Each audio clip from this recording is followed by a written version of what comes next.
It's recording. Okay. Hi, we're just testing things out for a minute and then we'll come back. We're going to start in a few minutes. I'm seeing there are two people that, so I'm going to probably, does she want to test some things or? I think she wants. Yeah. Okay, so I'll leave it on. I'm going to mute. Is there?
Hi, folks. I'm going to give it another minute or two. Hi. I just want to make sure you can hear me okay with the waterfall in the background. We're out in the meditation garden here. There are a few of us here. Can you hear my voice okay with the waterfall back there? Yeah. It's kind of nice having the waterfall. Hi, welcome. Welcome. Find a seat. I'm Erika. We'll start in just a minute. Are you folks who are at the Institute normally, or you come for the talk? Oh, great. Welcome. Have you been here before? Oh, well, welcome to Nyingma Institute. And this whole area, I mean, there's been a meditation garden here for years and years and years, but this whole patio out here for practice and teachings is pretty new. So this is my first time giving a talk out here. Really love it. If you need a blanket or anything, there's some blankets back there.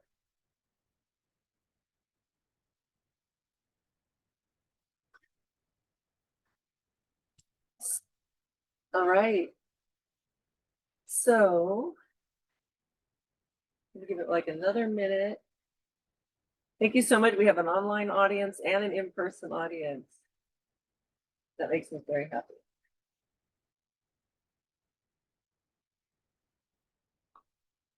It's funny, when I first saw the new garden, it was so different. It was like, oh, there's, I missed some of all the rose bushes and stuff, but this is so beautiful. And yeah, I mean, and there's a lot of room. Do you ever do kumye out here? At kumye? And some of us like in the morning. Yeah.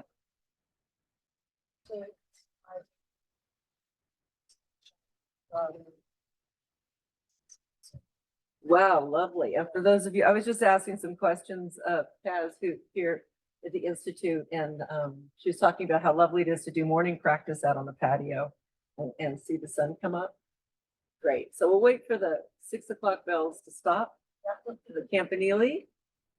And there's a concert at the Greek Theater tonight, but it doesn't start till 7. So we'll see if some sound check comes through while we're talking about Tonglen. Was that 6 chime? Okay, I'm going to take that as time to start.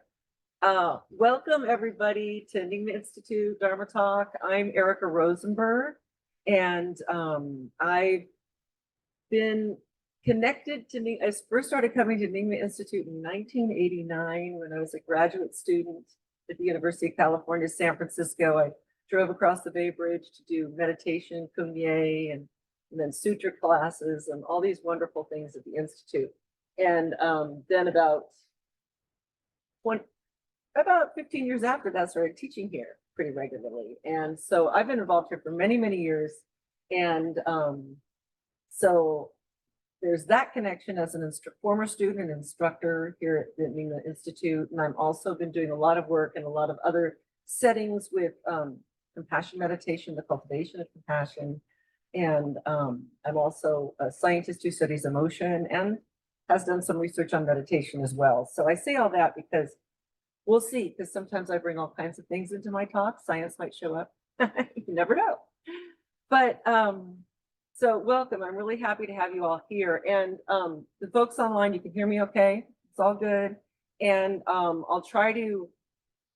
going to talk for a while. We might try a tiny bit of practice together because it's an interesting thing to be giving a talk about a meditation technique without actually doing some meditation, even though it's a Dharma talk. We'll do a little bit tiny sample.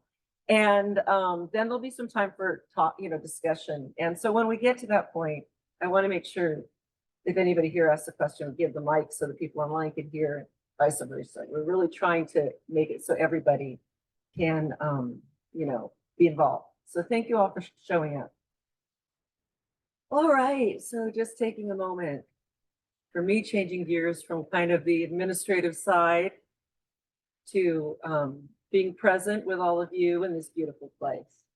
Feeling very grateful for the opportunity to be with you tonight and to talk about really my very favorite meditation practice there is, Tonglen. And I am not working with any kind of a whiteboard or screen share. I'm going to assume that if this is a new technique to you, that you at least saw the writing of how this word is spelled, Tonglen in English, Tonglen, and I'll deconstruct that term a little bit for you to make some sense out of it. But it would be helpful for me just going into this if I could see from the folks here and the folks online, maybe a show of hands of those of you who have any experience with this practice. Those of you who've done Tonglen practice in one form or another. Okay, so several folks. Great. And so others, it's brand new, right? And I was thinking about how the practice itself is something that could be, on the one hand, very esoteric, and on the other hand, very accessible. Because Tonglen is a meditation practice that is very, shall we say, action-oriented.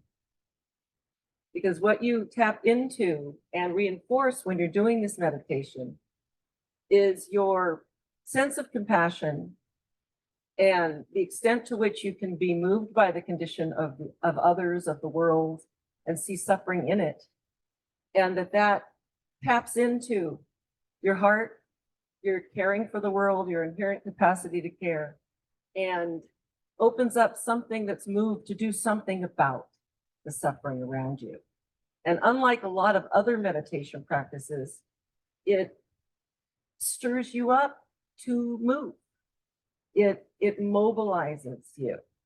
And I will unpack that step by step this evening. In fact, when I was thinking about what I wanted to talk about here, I wanted to make it very practical, because this is a practice for sometimes people who do this practice find it difficult at first.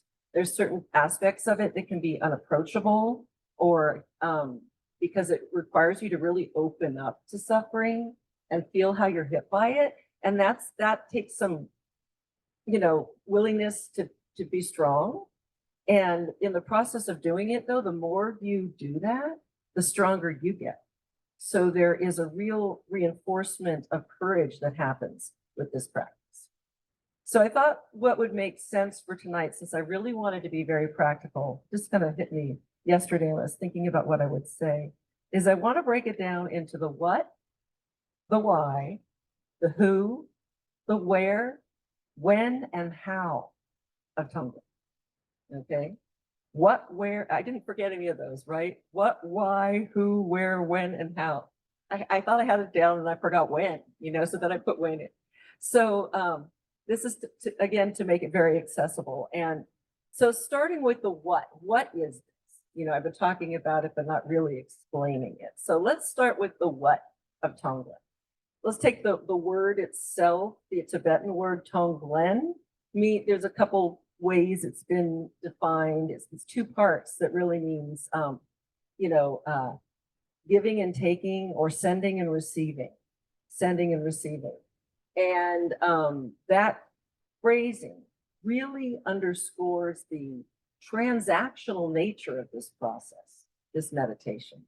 So even though we're doing it in our heads, and we work with imagery and breath to conjure up a situation, we are working with, in our minds, someone who is suffering, ourselves or others, or many others who are suffering.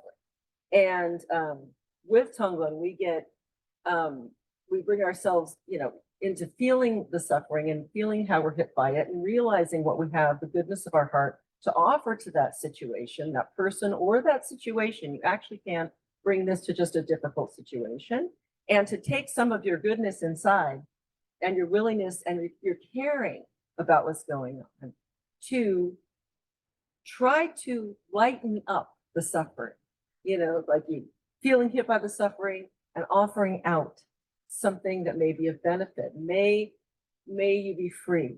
So you can think of what you're doing. It's like the giving and taking and sending and receiving. The sending is the wish for ease. May you be free. May you have less burden.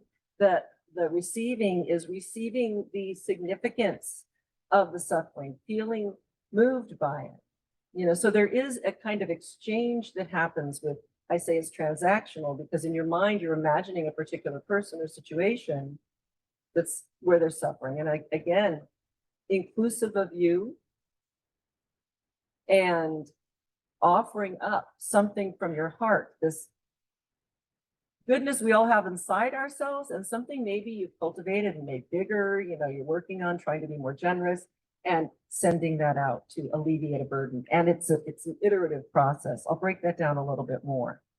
But the what is, this is a practice that was developed really to build compassion. It's historically, I'm not a Buddhist scholar, but historically it's about 1,000-year-old practice. And it's part of for those of you who know about Tibetan Buddhism, the Lojong teachings, the 7-point mind training. It's a very kind of foundational, I think, Tibetan Buddhist meditation. So that's sort of it's the what of it. And just, I realized, even though we're not going to be doing a lot of meditation in here, I think it's valuable to, in addressing the the descriptive question, you know, can I describe what Tonglen is? That just to break it down to what the meditator is actually doing. I encapsulated it already, but just a little bit more step by step. That what the meditator is, you know, motivated to try to be of help, right? And to build their own compassion in the process. It's beneficial all around. And the meditator actually brings to mind a situation where someone is suffering. And that can be a very intense visual process, you know, using imagery to see it, to visualize the person, to feel the significance of being in the presence of someone who's suffering, and letting the extent to which you are moved by that, touched by that condition, to kind of open something up in here, that well of goodness that's in you, your wish to be of help. And so you kind of work with breath and imagery to like imagine their suffering. We give it a form. I'll get more into detail later. And really imagine you can help alleviate the burden that someone is going through.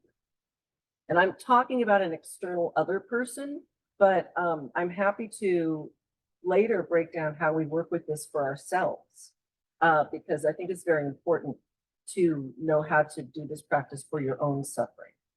So like you imagine on the in-breath that you're actually taking in some of their suffering, and the brilliant, compassionate nature of your heart actually eradicates that, the wish, the strength that you have being there and wanting to be of service, so that on the out-breath, you offer out to them, you can give it a visual form, golden light, magic glitter. It can be anything you want, actually. There's traditional imagery, and there's modifiable imagery of what you send out, like, here, let me take some of your burden, and I'm going to transform it into ease. I'm going to send out to you healing light, whatever might be of benefit to you. And on my next in-breath, let me scoop off a little more of that burden. I like to think of it like the traditional imagery works with like a heavy dark cloud, and you breathe in some of that, and you send out light. But there's sometimes that imagery doesn't work for people for a lot of reasons. And I think there are even reasons why the dark and the light have problems. So I often tell some of my students who don't like working with that imagery that I like, you could think of the person who's suffering as carrying a lot of heavy bags, and that you're going to take some of the weight away from them. And then you're going to keep taking more and sending them lightness, sending them ease.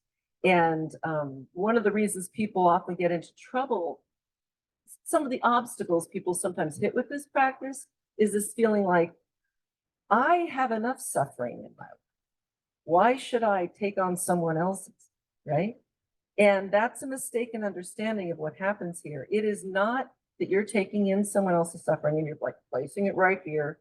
Now I'm carrying it all. No, you're not carrying it all. You're a transformative machine, fueled by the compassionate nature of your heart. And you say, here, let me help lighten the load. The generosity of that is so overwhelmingly compassionate that the suffering just gets, there's all kinds of fascinating traditional imagery of what happens when you breathe that in. There's like this explosion of energy in the heart area. And then you breathe out some of that energy that comes here. May this heal you. May it be of benefit to you. And then you scoop off a little bit more. So you're a transformative machine, bringing in the difficulty and transforming it into lightness. And in the process, you're like being, this really is kind of, sometimes it's called warrior training, this kind of thing, because you're being kind, but you're being strong. You're staying there. You're witnessing the suffering. You're being present with it. And you're reinforcing in yourself a willingness to do something about it.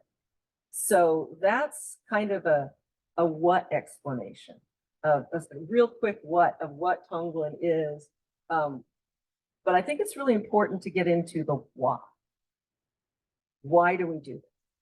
Why might we want to do this? And I mean, there can be very personal reasons for why people want to do this kind of meditation. It's often presented as a compassion practice. Technically, it works with both compassion meditation and loving kindness meditation, because what you're doing is witnessing the suffering and wishing that someone be free of the difficulty that they're experiencing, or wishing that yourself be free of the difficulty. You're all beings and creatures and organisms. but you're also sending out goodness. You know, it's like, I wish you to be free and I want you to have this. You know, I want you to have health. I want you to have whatever it is you need to be better. And so you're working with both compassion and loving kindness. But why do that? Does anybody, I mean, I could just say reasons why, but does anybody have any sense of why people might want to engage in this? Or if you've done it, what your reasons are. You don't have to have enough. Yeah, Kaz. Yeah, Kaz here, who's in the group, said it opens your heart. It does. It does. And it is, if you want to grow your compassion, it's a great practice to do. It's also a wonderful practice for developing courage. Because what you're doing, any compassion practice, I think, develops some courage, but this one even a little bit more, because it's what you're doing is you are deciding not only to stay present when there's suffering in the room, but you're actually taking an active role, even if it's in this imagined way, to do something about it. And one of my Tubten Jinpa, the primary translator for the Dalai Lama in the West, who's also been a longtime colleague of mine in compassion cultivation, in his book Fearless Heart, he talks about what Tonglen does is it reinforces altruistic resolve.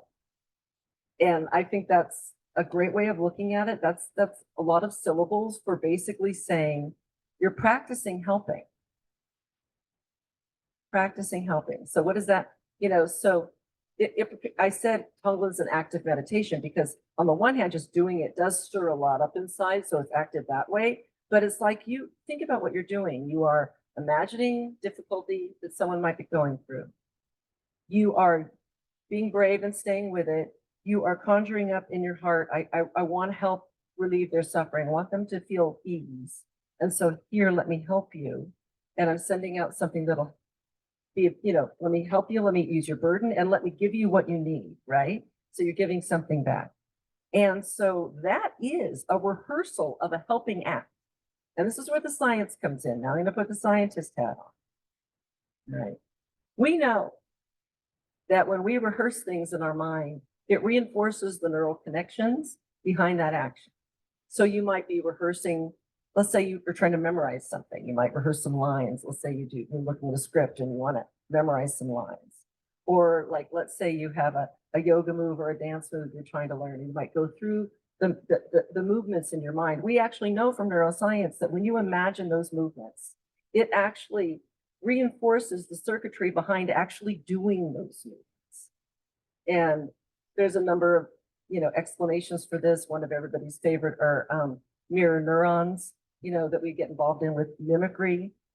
But it's the very least, there is some, you know, what you're doing is you're imagining being of help in your mind with Tonglen over and over and over again. But I think would be really interesting, you know, as a scientist, is there's been minimal research on Tonglen. Some of it's been done well and some of it hasn't. But it would be really interesting to see if there are some studies that show when people do compassion practice repeatedly, they're more likely to be of help to others. You know, it'd be interesting to specifically look at that for Tonglen. Not that it's just always, I'm always curious on all these different levels of knowing. So one motivation might be to build your courage in a situation. You know, another motivation might be to just develop your own compassionate nature and to be stronger. And there is something also just really, I have to say, I find the practice to be very enjoyable. I find it to be invigorating and activating. And as you said, Kaz, it opens your heart really, really big. And I just feel kind of energized when I've done it for a period of time. So that's sort of, you know, a little of the why. But I think the why question is really important with any meditation. I think one of the things that is traditionally a part of a lot of spiritual traditions is the importance of visiting an intention before you begin any practice. And intention is kind of, the why question is a proxy for intention, but intention's, I think, a little bit more profound, because why seems to speak about causality, what caused you to do this, but intention's really, what do I hope will come of this? You know, why am I showing up for this now? What may I hope will come from this act? And actually, I say to students of all kinds of classes that I teach, not just meditation, it's always important to visit your intention before you engage in anything. It's actually a really useful thing for life to think about intention. You know, like especially if you're in a difficult situation with somebody and you're about to say this or that, it's like, well, what am I hope will come of this phrase? It might momentarily alleviate my anger and give me something to say, but what, like, will it really help? At any rate, so it's always good to visit your intention before practice. And I just listed some of the intentions somebody might have for doing Tonglen practice, but I like to talk about this reinforcing your willingness to help and your ability to help by practicing it over and over again, because it's not often something that's traditionally taught, but I think that's one of the things that you do. You absolutely do it. It's funny, I had on the next page, you know, my order of these, what, why, I had what, why, who, when, where, you know, all these things. But I'm gonna go to, I guess the when question is kind of related to why a little bit, and I think it's worth talking about it. Hi, welcome, just have a seat.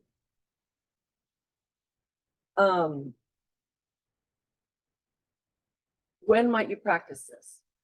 When might you practice Tonglen? If you're in a, you know, if you're doing Lojong training, if you're following a basic set of practices, you know, you might do it for that reason. But what I like to say about Tonglen is that it's a great practice to do when there's nothing you can do about a situation where there's profound suffering and you want to be of help, you know.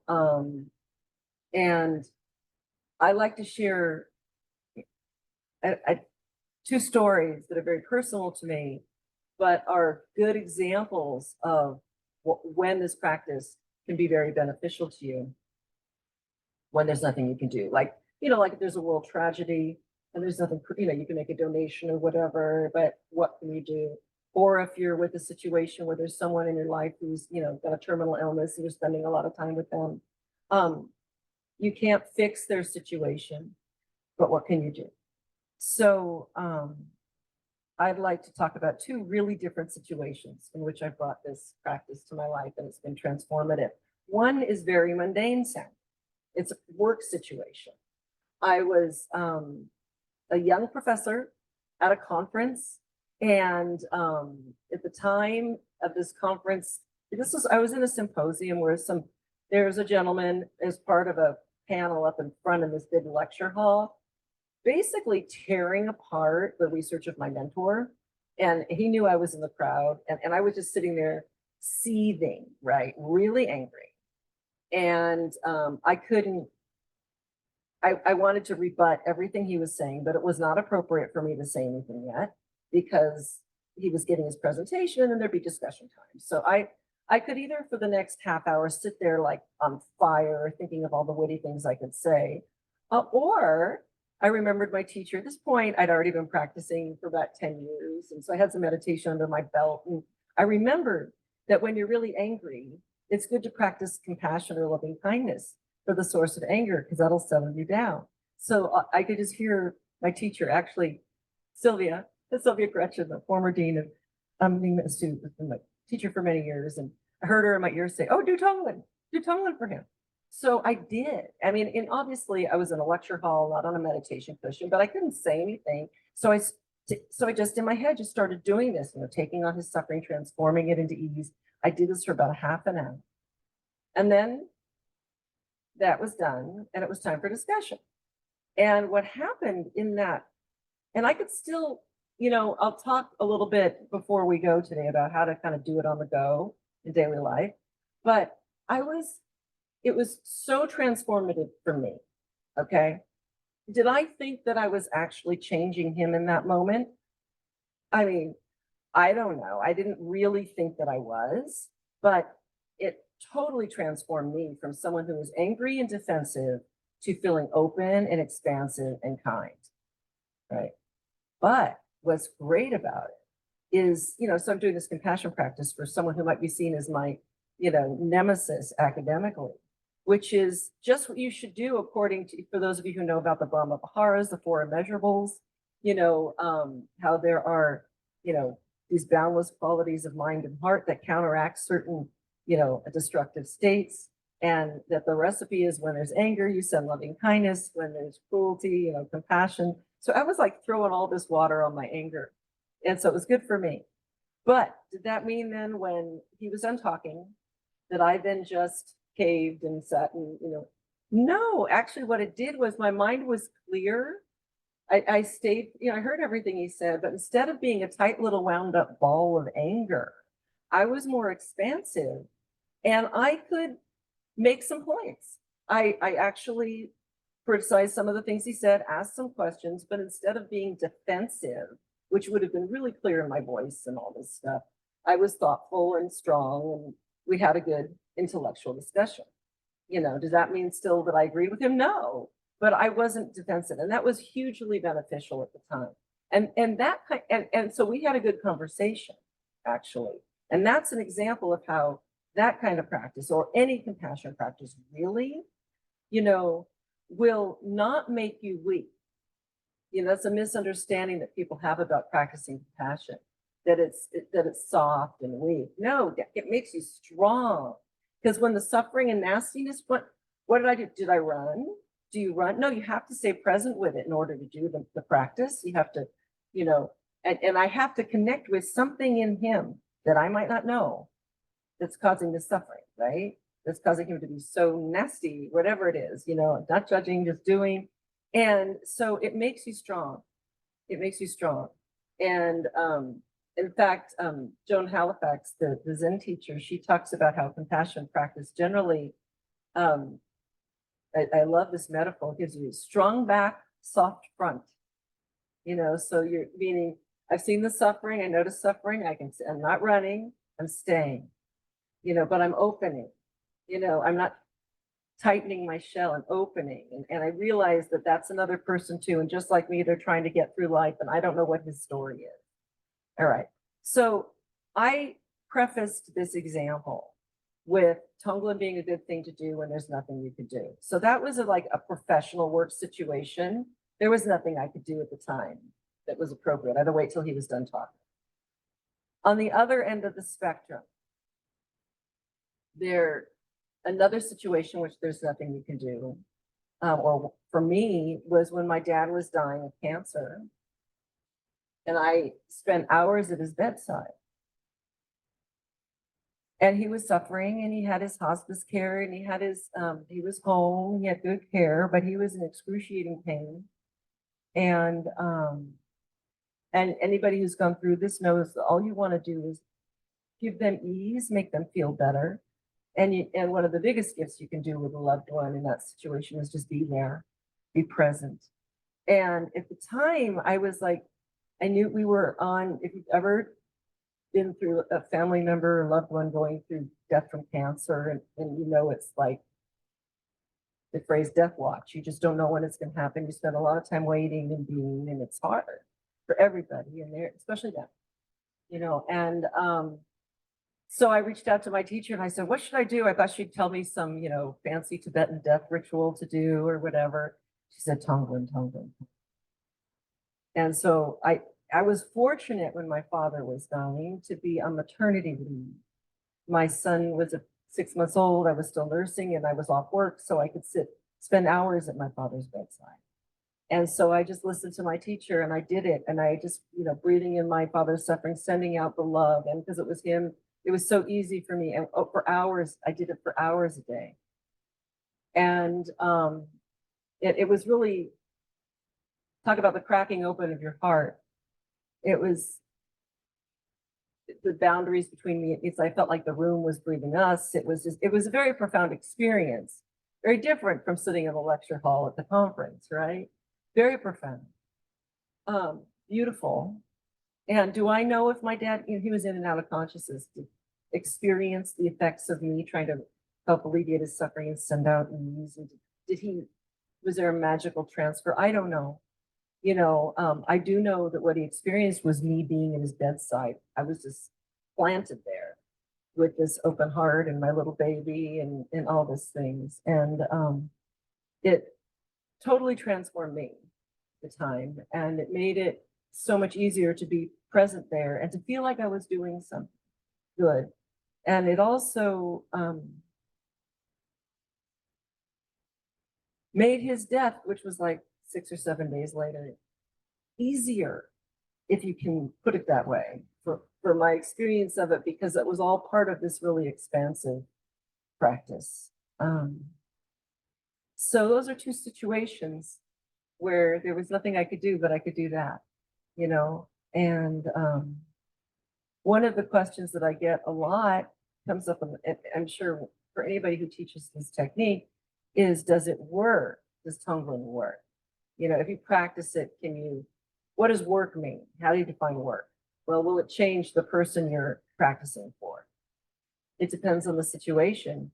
But if anything about but if you're thinking about a situation in which there's some interaction, I mean, the practice is interactional, but let's say you're bringing this practice to a situation in which there's a lot of interpersonal suffering, maybe someone you care about and you have a lot of conflict with, and you want to eliminate that. Will this magically resolve it? Well, probably not. But it can fundamentally change the situation. How? I'm going to leave it. I'm going to not address the metaphysical level, about whether something magically transfers or whatever. And I use that word magically, not flippantly.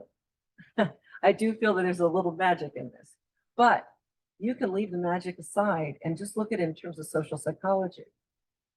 So if there any interaction or between two people is a dynamic between what those two people bring to that situation, right? The mood they bring, the expressions they bring, the words they bring, the energy, how activated they are.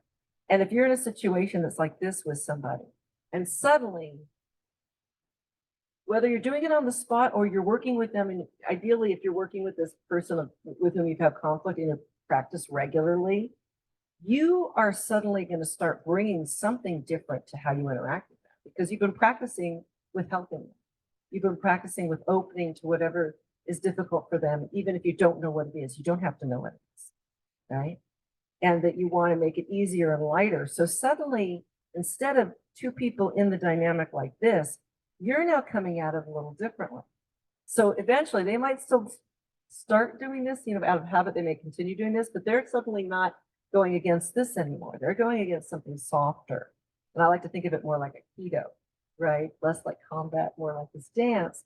And I think that's true of any compassion. If you're working with compassion for someone with whom you've had difficulty, that one way in which that work can change the interaction is not by magic miracle thing happening, but that suddenly you're bringing a really different energy to it. And you're coming at it with an open heart instead of a closed protective shell.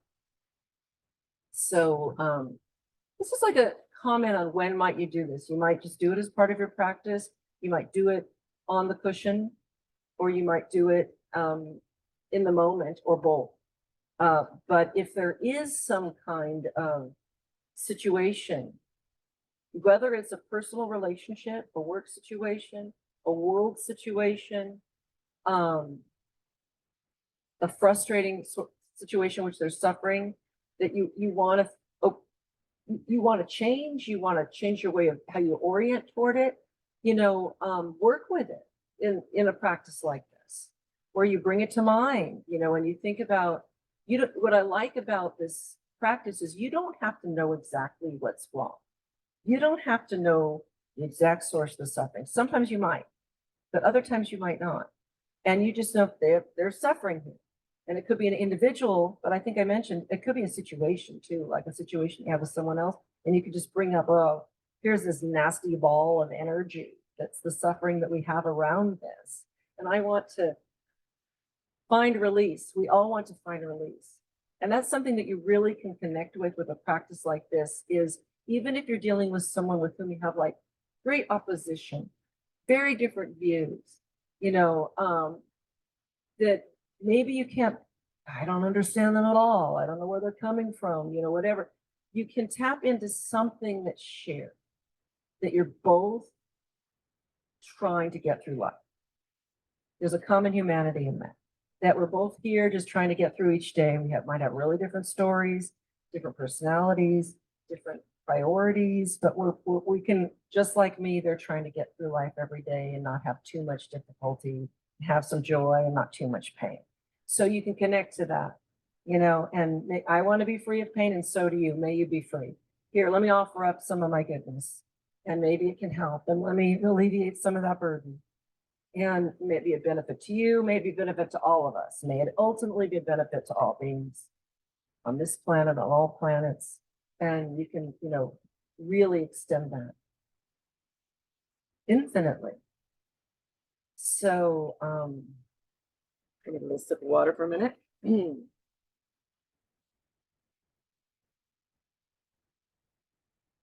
So let me see, I did a little of the what, the why, the where, the when. Okay, the where and the how, the who. I want to talk about the who for a second. When I say who, I mean, who is going to be the target of this practice? Because when we work with a lot of meditation, like whether it's a compassion practice, a loving kindness practice, we often choose a target. The target is a being, a person. Usually it's a person, whether it's someone else or yourself that you're trying to help to work with. You're trying to, wish for them good things, that they not suffer, etc. So when we do this practice, we pick some for that target. And that's where care is needed. When I teach this technique, as is true with a lot of compassion and loving kindness practice, and any of the Brahma Viharas, actually, the four immeasurables, we usually start with the self and move outward. Practice with the self. And then what you're doing is you're starting with what's closest and moving out, slowly expanding the focus from the easier targets to the harder targets. So usually we start with you might start with the self, or if the self is hard, you might start with a loved one, someone who easy for you to want to help. Why make it hard? Don't put the adversary in the hot seat right away. Put someone in your heart where you're naturally moved, because it's really important. I come from an orientation where, and I think this is true for the Nyingma lineage generally, this embodiment, the feeling of it, the emotions behind it, that you really feel hit by the suffering of another. It's supposed to move you. If you care, you should feel moved by it, so you got to be willing to let that hit you. So it's advisable, if you're just starting out, work with a loved one early on, someone for whom the caring about them is easy. It's not a challenge. And I say to my students, it could be your dog. It doesn't have to be a human, and notice what it feels like. And I'm going from who into explaining the practice, but it seems like a natural time to do it. So I'm going to explain it a little bit. You pick someone who's suffering, which is everybody. That's what's good. You don't even have to know everybody's suffering in some way, but maybe someone who you care about a lot, and and the suffering can be anything from something really profound, or it could be they're going through something emotional, some physical ailment. It could be a financial crisis. It could be anything, right? And that they suffer, and you see that in them. You bring them to mind, in your mind's eye. You see that being in your mind. So the idea is to kind of conjure a sense of really being with them. And this is a practice that's helpful to do with the eyes closed, so that you can get the visual imagery. But I know from lots of teaching, sometimes some people aren't real visual in their imagined mind. So you can also just bring to mind the feeling of being with that person. The idea is to kind of make them real in this interior space. So bring them to mind, see them, and then acknowledge their pain, their suffering. Maybe you can see real clearly what that is, what that is, and let it hit you that they're, and notice how you feel that they're suffering. That's why you have to titrate this. If you're new to the practice, you don't want to invite in something that could be too overwhelming at first, because you might just withdraw and back up, right? That's a challenge that can happen. That's why sometimes people are afraid of this practice. Go gentle, think it, a loved one, difficulty, okay, I can see that. And then you give their You also tap in. I like to start off with tapping into the warmth and the kindness of your heart that cares, and feeling the goodness there. And you don't know you're not perfect, but you care enough to bother with this in the first place, that you're taking time to do this kind of work. So you care, and the more you do this, the more you'll care. There's goodness here. You're not perfect, but there's a lot of goodness. And think of that as something that just can grow. It's also, according to the traditional teachings, that goodness in the heart, that's not a limited quantity. It doesn't wear out. You really tap into that. It's there. So you're all primed, their difficulty, you got your goodness, and then you want to just sort of be of help to them. So we give their suffering some kind of form that we can deal with in our mind. So I said that sometimes the traditional imagery is to think of it as like a dark rain cloud or something like that. Sometimes people traditionally use smoke. I find that's hard to work with people because people might not want to inhale that. On the in-breath, the idea is you breathe in some of their difficulty to help them out, and then you breathe out ease. So you can work with a rain cloud, you can work with smoke, you can work with any imagery that you want that represents their suffering. I like this metaphor of them, like think of them carrying a lot of weight, like they're holding a lot of bags, and here, may I help you? I'm going to take one of those. And the act of being there with their suffering and offering to help them out is incredibly compassionate. And that grows your heart right there. And it's kind of bursting with goodness. So that when you bring that out, as I said before, when I kind of talked through it, that what you bring in, their suffering, just gets eradicated by the compassionate nature of your heart. And a lot of energy is created. You can imagine like explosion of light. I had one student who liked to think of rainbow glitter, whatever. And then you breathe out this goodness, whether it's the light, whether it's the glitter, any energy you want, may it be just ease, and send it back to them. And then on the next in-breath, you bring in a little bit more of that burden, because you're trying to eventually really lighten their load. And again, you don't keep it, you transform it into ease.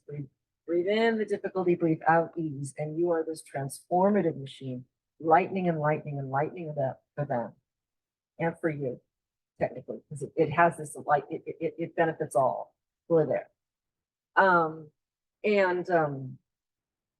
What I like is that you can infuse that with all kinds. You can also think of on the in-breath, may you be that while you're breathing that in, may you be free of suffering. That's your, on the in-breath, you're exercising that wish that they be free of suffering. May you have ease on the out-breath. May you be free of suffering. May you have ease. So there's this iterative process of lightening their load, building the goodness and the ease that they need. And you can be specific too. Like, let's say, may you get what you need. May Aunt Julia be free of her cancer. May you have this cure that you need. You can wish whatever you want back out on that out breath that might be a benefit to them.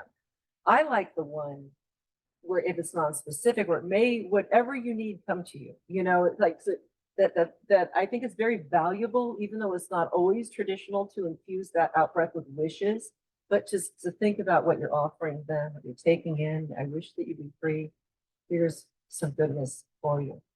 So that's, so we can work with a loved one.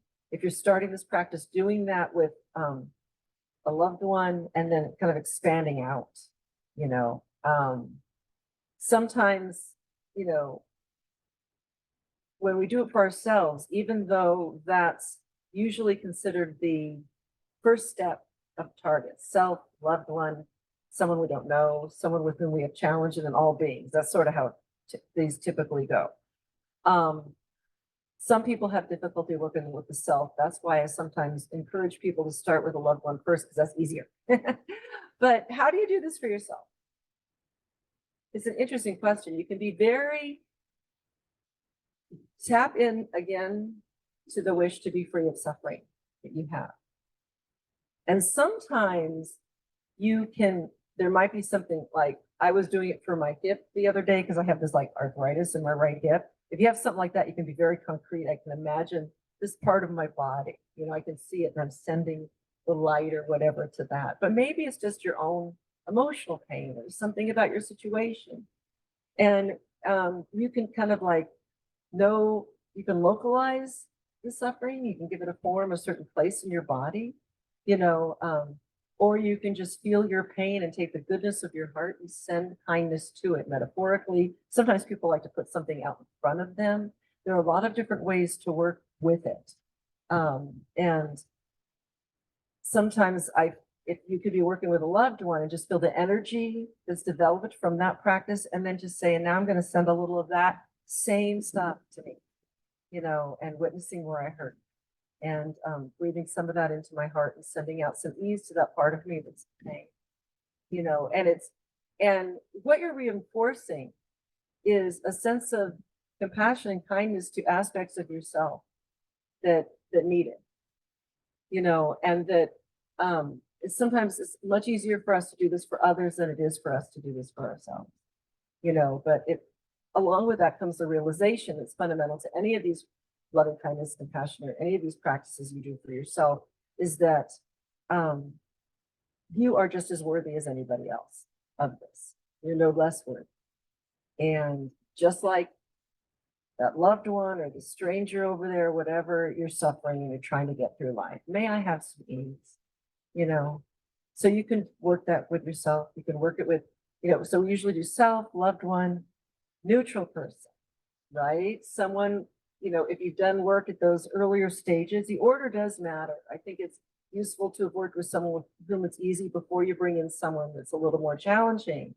And neutral is a weird phrase for the target. We usually talk about there's a neutral person or someone you don't know. Usually when we're working with a target like this, it's someone who's familiar to us, like we've seen their face.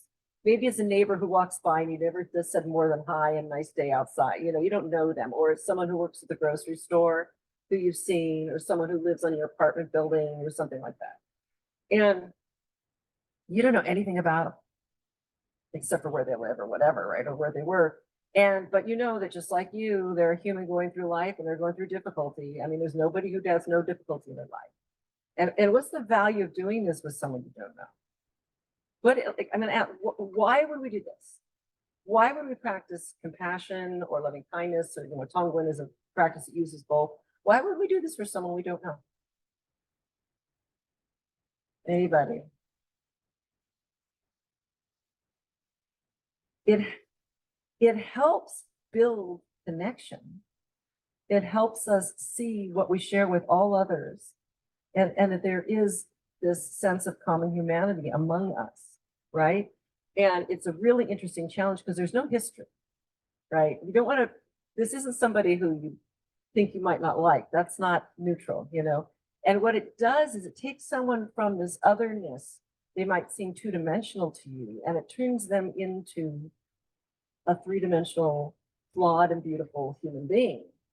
And the more we can do that about everybody around us, the better the world would be. Because a lot of hate and a lot of aggression, a lot of violence is perpetuated, and a lot of apathy is perpetuated and fueled by not connecting, not thinking they're strangers. I don't know them. They're not like me. They're way over there. And it would keep this little, you know, tight circle of who matters. But if we all matter, then it's really, is there somebody back there? It's a hummingbird. Oh, it was a hummingbird back there. Okay, the hummingbird matters too. If we all matter, then it's much harder to be indifferent. It's much harder to be cruel, you know. And that's why it's also helpful to do this practice for people with whom you have challenges.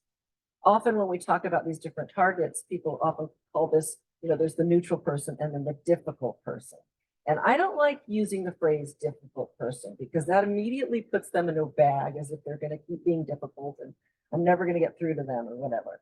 I like to think of someone with whom you have to, and it could be someone who's a real adversary, or it could be, you know, some of us have family members or colleagues and we just like, something doesn't work right. You know, we're always butting heads. This is the example of what I was talking about before, is if you bring some different energy by practicing with someone like that. You can do it very prescriptively. I need to do, something needs to move here. We're like this, you know, and this is not, you gotta be careful. Don't do this where there's someone who potentially could be very abusive or there's trauma there or whatever. You know, you got to titrate it, meaning gauge it for what seems doable and safe. But you could make movement here. We could make progress. We could get through a difficult situation. You know, not that you want to necessarily, this might not be someone you want to be like be super tight buddies with, but you like work together and have to solve a problem. So you can change the dynamic if you're bringing something different to it, you know, and not to mention the fact that you feel better about it. And we know there's a whole bunch of research on this, some of it done by my dear friend Barbara Fredrickson, that shows that when we feel better, when we're positive mood, a enhanced sense of well-being, we're actually much better at problem solving, creative problem solving. There's just, you know, our minds go from tight to more open. So there are benefits of diffusing, you know, the anger there. So we're going, you know, so that was like a difficult person and then, or a difficult situation.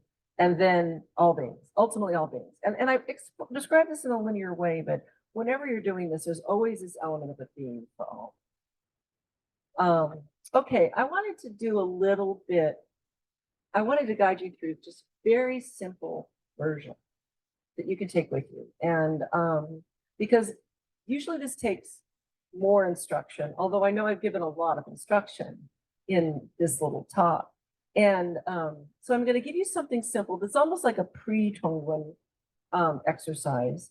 And then also tell you how you can do it on the go. So you can do it on the cushion or you can do it on the go in like real life. So if you're inclined to want to just follow through me, a very simple meditation. And this is, it's exercising exchange, which is kind of a necessary component of Tonglen. So just taking a moment to settle your body into a posture that feels like you could sit there for a minute or two. Maybe take a deep breath or two deep into your belly.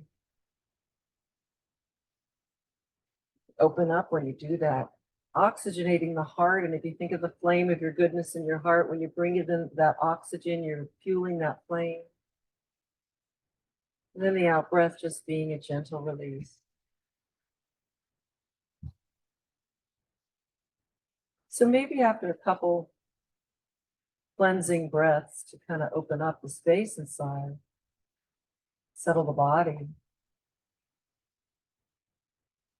to bringing your awareness to the feeling of, you know, when you just let your body start breathing on its own. So letting go of the deliberate deep breath and just gently noticing the breathing body, the feeling of the body breathing.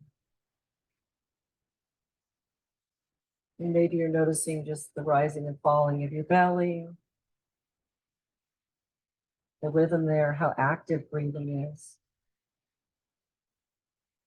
And if you will, bringing your attention to the place where the air from the room or the patio area comes into your body. Like, so it might be your nostrils, if you're breathing in through the nostrils, or if you're breathing through your mouth, it doesn't matter.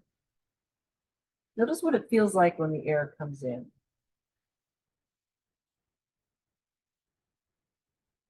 And then noticing what it feels like when the air goes out. There's air coming in and breath going out. So it's not the same. It's not exactly the same, right? You're bringing air from the space around you. You're bringing in what's around you. And probably, I know it's true for us out on the patio, but I'm guessing for most of you, that the air of the room that you're in is cooler than the breath that leaves your body. So there's some cooler air coming in and warm breath coming out.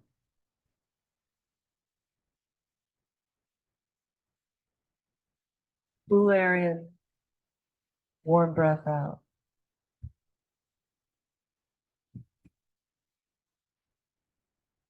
And right there is a really powerful exchange. You're bringing in the air, this oxygen, some nitrogen, whatever, breathing out the warm breath.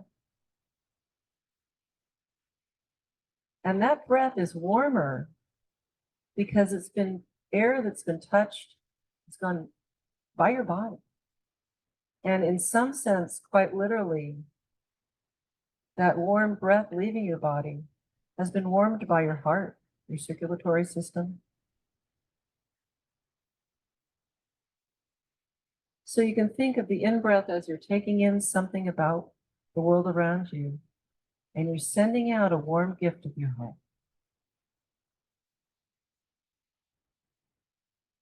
And we don't even need to be specific about target, taking in what is.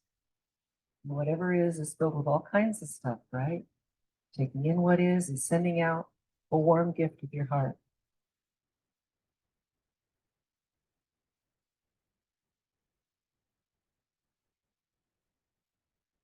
Each natural breath cycle, you have this opportunity to take in, be present with what's around you, and offer up something kind. May it be of benefit. May it be of ease.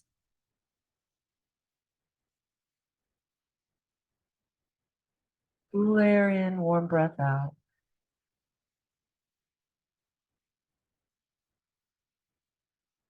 So I'll just leave you. I'll let you do this for a couple moments on your own without my guidance, just breathing in what is, breathing out some kindness.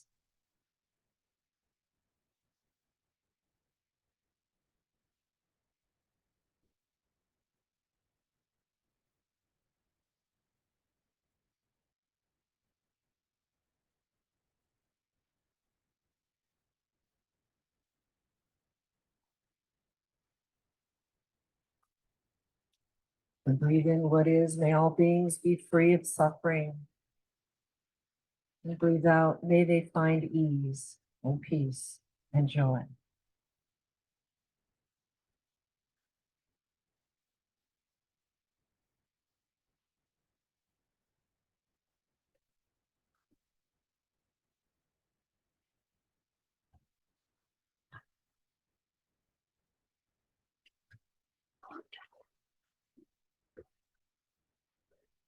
And then you can let go of the imagery or whatever you're working with for a minute and just return to feeling whatever you're feeling inside, sitting in the breathing body.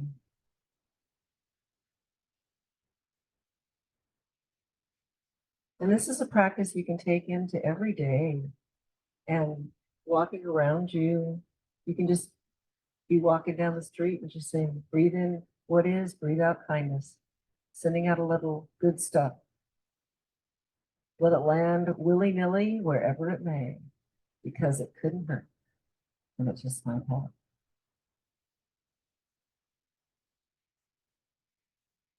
And the meditation bell is all the way over there, and I can't reach it. It's okay, don't worry about it. I just invite you at this point just to take a moment, since we ended with a little meditation, and think about this time we've had together, and may it be of benefit to you, all beings, anyone you interact with. May all beings be free. So thank you. I have some time for some questions if anybody has any questions. Anybody here or there? I do think they recorded this, right? So that it should be available on the Nyingma website. Yeah, if you want a recording, info@nyingmainstitute.com. Yeah. All right. Well, if there are no questions, thank you. Thank you for taking some time out of your Sunday to be here. It was really lovely and nice showing. I get hung up. Am I doing it right? Yeah. All you have to do is be present with kindness and be a wish to be of service. There's a lot of good resources for Tonglen instruction, and I gave you a lot of the basics here. I hope what I did is, if you've had challenges with this in the past, that I might have demystified it a little bit, made it a little bit more accessible to you. And for those of you who are new to it, maybe giving you some reason to learn more and to maybe bring this into your practice. So thank you. Thank you, everybody. Take in what is, send out kindness. Yeah, that's the essence, really. I'm looking at some of the comments on some of the, they like the simplicity of that. Yeah, that's the essence. That's the essence. All right, take care. Thanks. Have a good evening.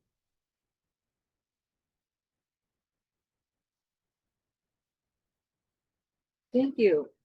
It was so nice to have you here. I hope you could follow enough after coming in late. Yeah, thanks for wandering in. Yeah, or out. Great. So I can end this here, right? I'm just gonna end.